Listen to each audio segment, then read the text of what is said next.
Hello everyone, welcome to section 4.3 on the real zeros of polynomials.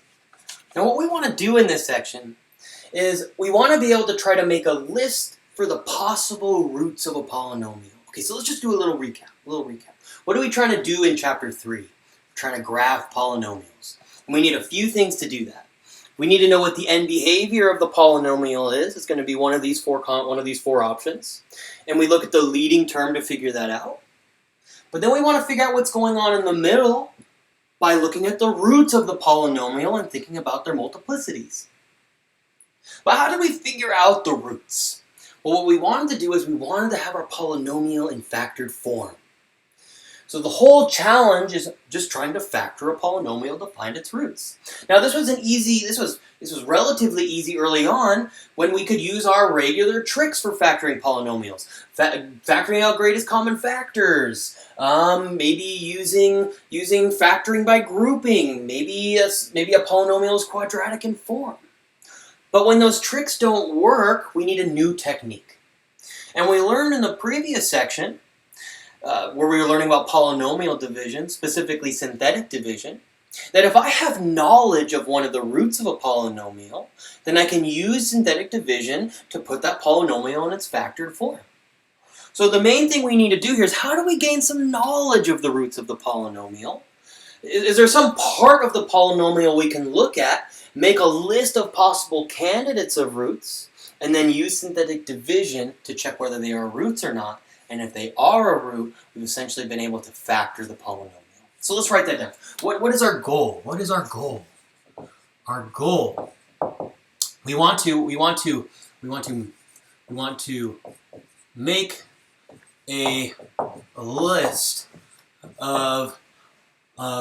of candidates.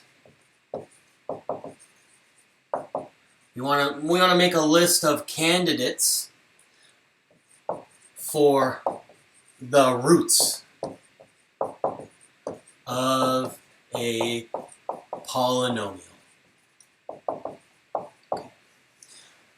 We want to make a list of candidates for the roots of a polynomial. So how are we going to do this? What part of the polynomial should we look at to try to think about what possible roots could be? Well, let's make an observation. Let's make some observations. Let's discover it for ourselves. Let's do some math research. Observation. Okay. So for our first observation, just to make things simple, let's kind of assume here that the leading coefficient, I don't know if I'm spelling that right, the leading coefficient is 1, let's say. So let's look at a polynomial in its factored form. So let's say the polynomial p of x is, I don't know, how about x minus 4 times, I don't know, how about x plus 3, for example. Okay, so notice that the roots of this polynomial, let's write them down, the roots will be x equals 4 and x equals negative 3. Those are the roots. They each have a multiplicity of 1. But normally we don't see a polynomial in this form. Usually we actually see the polynomial expanded. So let's look at this polynomial in its expanded form. Let's say p of x. It's going to be equal to, if I expand this, I'll get x times x, I'll get an x squared, plus a 3x, minus a 4x, and a negative 4 times a 3, I get out that negative 12. So this polynomial in its expanded form is x squared minus x minus 12. So where do the 4 and the negative 3 come in? How can I figure out where that comes from when I look at this form? Well, notice that when I have the polynomial in its factored form and when we expanded it, this negative 4 and this 3 multiplied together to get out the negative 12. So a big note, notice,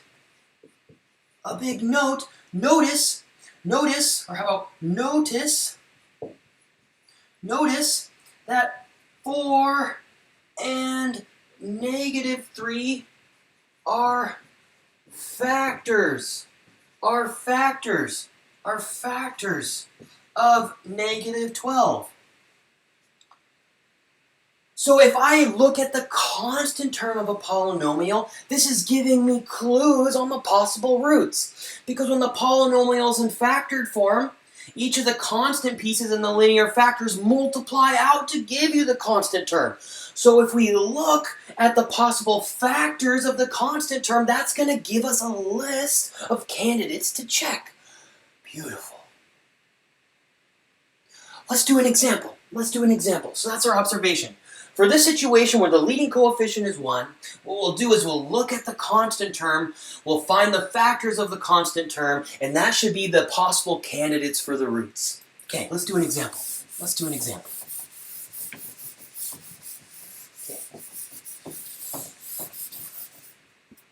Okay, so example.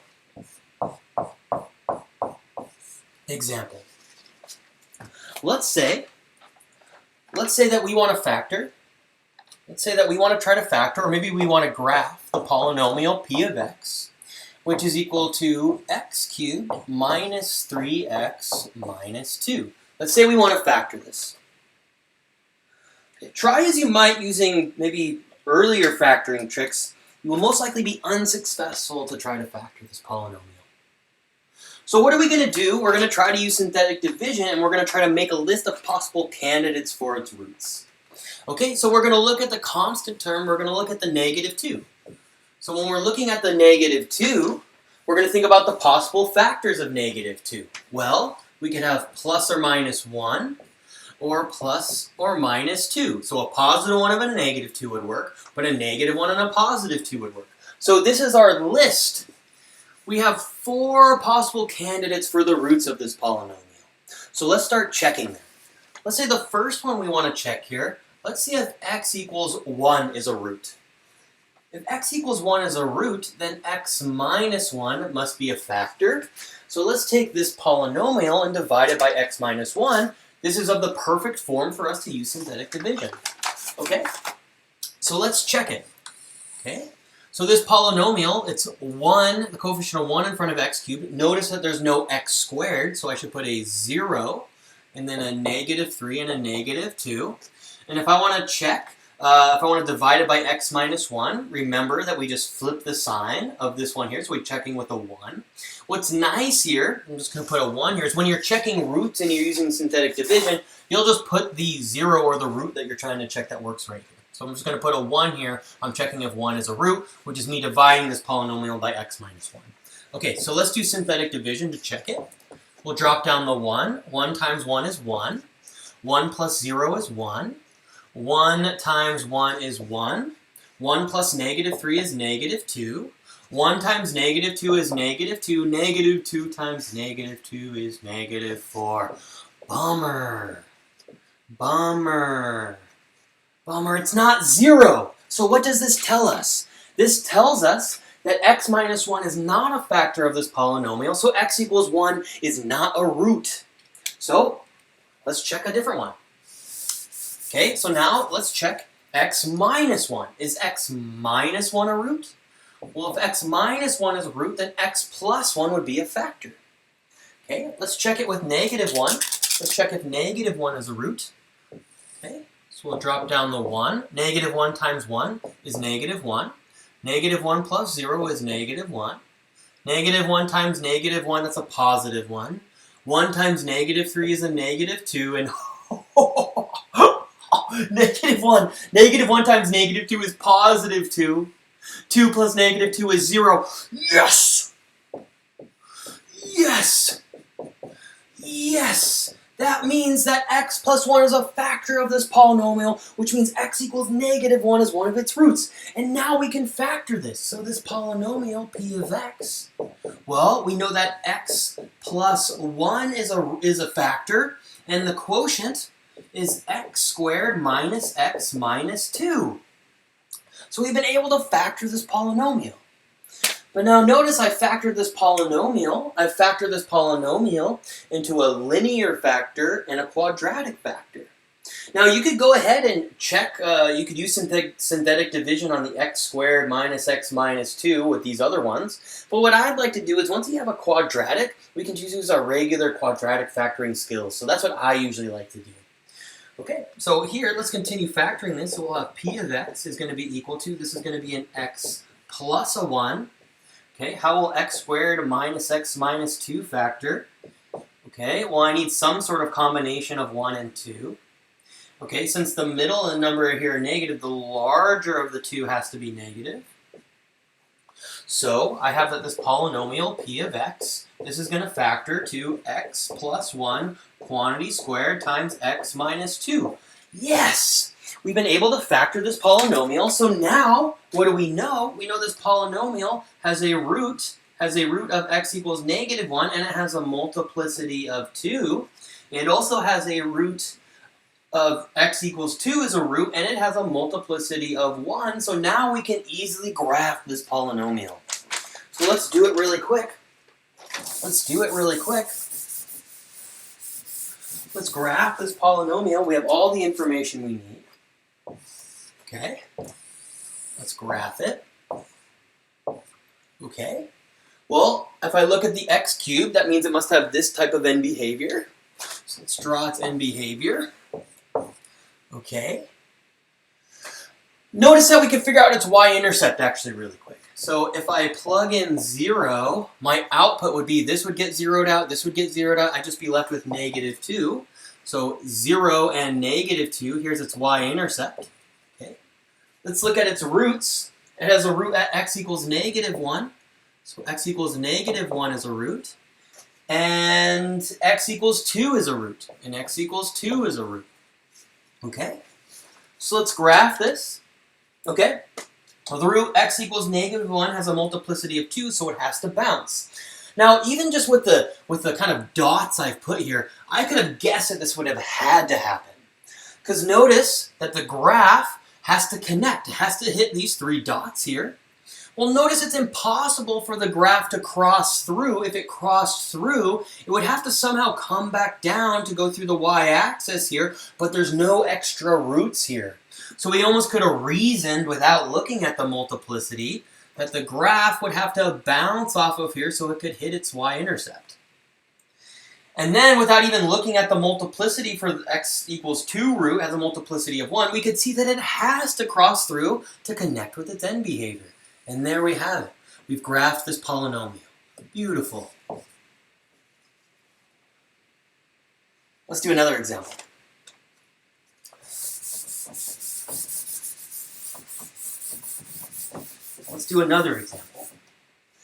Okay.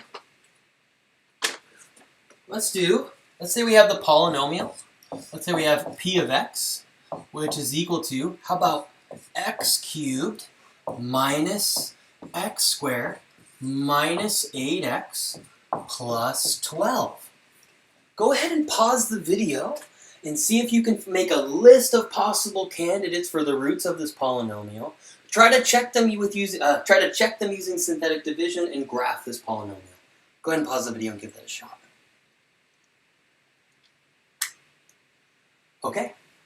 So if we're going to look for the possible candidates of the roots of the polynomial, we're going to look at the constant term 12. Okay, so here we have 12, and we're going to think about the possible factors of 12. Well, we could have plus or minus 1, we could have plus or minus 2, we could have plus or minus 3, we could also have plus or minus 4, plus or minus 6, or plus or minus 12. So there's a lot of possible candidates. But synthetic division will hopefully make it easier for us to run through these. We're going to hope that the roots, we don't have to go too far down the list. But let's just start checking. These are our possible candidates for roots. Okay, so we're going to have a 1, a negative 1, a negative 8, and a 12, recording the coefficients. Let's check if x equals 1 is a root. So let's check if x equals 1 is a root.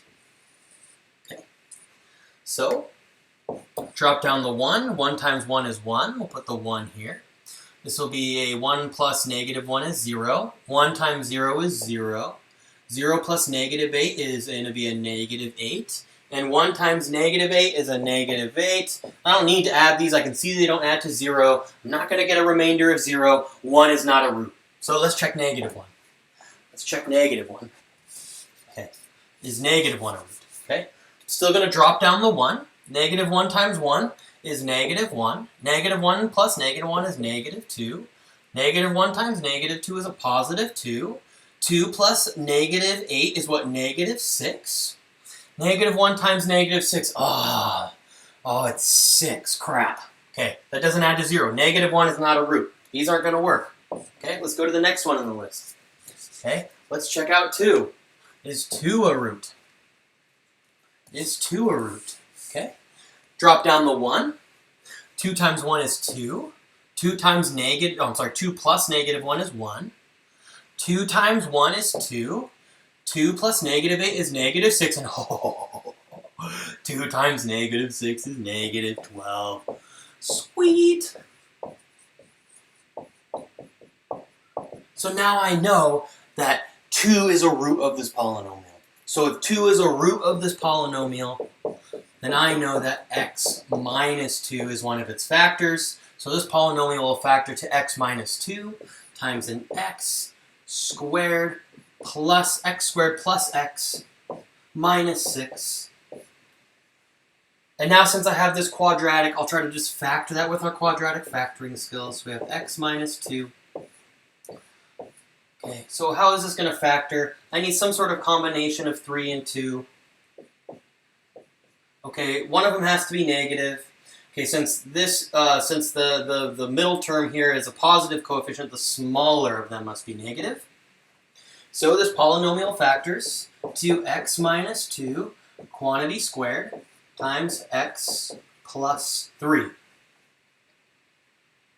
So now what we know is we know that the roots of this polynomial, we have x equals 2 as a root, and it has a multiplicity of 2. We have x equals negative 3. X equals negative 3 as a root, and it has a multiplicity of 1. So let's graph this. Let's do a quick sketch.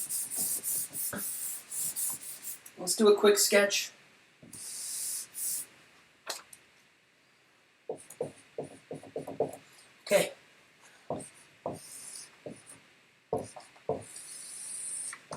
Okay, my marker's getting a little bit low. Let's see this marker a little better. There we go.